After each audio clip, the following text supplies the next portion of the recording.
Welcome to Ashfutoon Land. एक दिन धूप से भरपूर खूबसूरत सुबह थी। एक छोटे से मकान की छत के कोने में दो मक्खियाँ रहती थीं, गुड़िया और मनी। वो दोनों बहुत अच्छी सहेलियाँ थीं। एक दिन गुड़िया ने खुशी से कहा, आओ कुछ मज़ेदार तलाश करते हैं। आज मीठा खाने का दिल चाह रहा है। मनी ने पर हिलाते हुए कहा, चुल्लू फिर किचन चलते हैं, वहाँ अम्मा मीठी रोटियाँ बनाती हैं। दोनों मक्खियाँ अलिफावती अलिफावती किचन की तरफ रवाना हो गईं। जब वो पहुंची तो देखा कि अम्मा गर्म गर्म मीठी रोटियां बना रही थीं, धीमे तर चीनी से भरी हुई, खुशबू से किचन महक रहा था।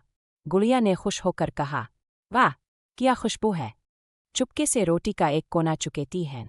जैसे ही दोनों ने रोटी का एक छोटा सा टुकड़ा चखना शुरू किया, अचानक अम्मा आ गईं।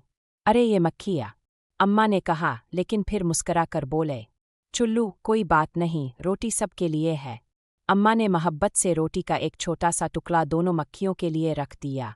तब से गुड़िया और मनी रोज़ अम्मा के किचन में आती हैं, मगर सिर्फ जब अम्मा खुद बुलाती हैं।